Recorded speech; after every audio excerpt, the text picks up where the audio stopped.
পাশাপাশি ধারণা আমি আমল করে জান্নাতে যাব, আমলগুলো আল্লাহ পাকের সামনে পেশ করব, গুনাহগুলো আল্লাহর কাছে মাপ চেয়ে নিব।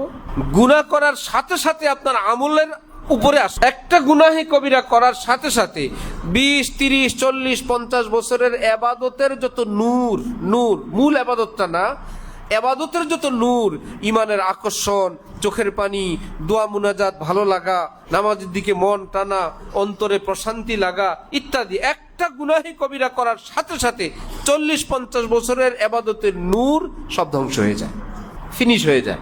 ভাই, একটা বেলুন, একটা ফুটবল ছোট্ট একটা ছিদ্র করার পর ওই পরিমাণ বাতাস বের হয় না? সবটাই বলবেন যে পুরাটা তো আর ফাটাই নাই, চতুর্দিক থেকে তো আর খোঁজা দেই নাই, ছোট্ট একটা ছিদ্র করলাম। যে একটা বিশাল বড় বেলুন আর ফুটবলের সবগুলো বাতাস ওই একটা ছিদ্র দিয়েই যেরকম বের হয়ে যায়, গুনাহে কবিরা হলো ঈমানের সেই বিশাল বড় ঘাটিকে ছিদ্র করে দেওয়ার মতন একটা পাপ। সেই জায়গায় আবার ফিরতে বহুদিন লাগে।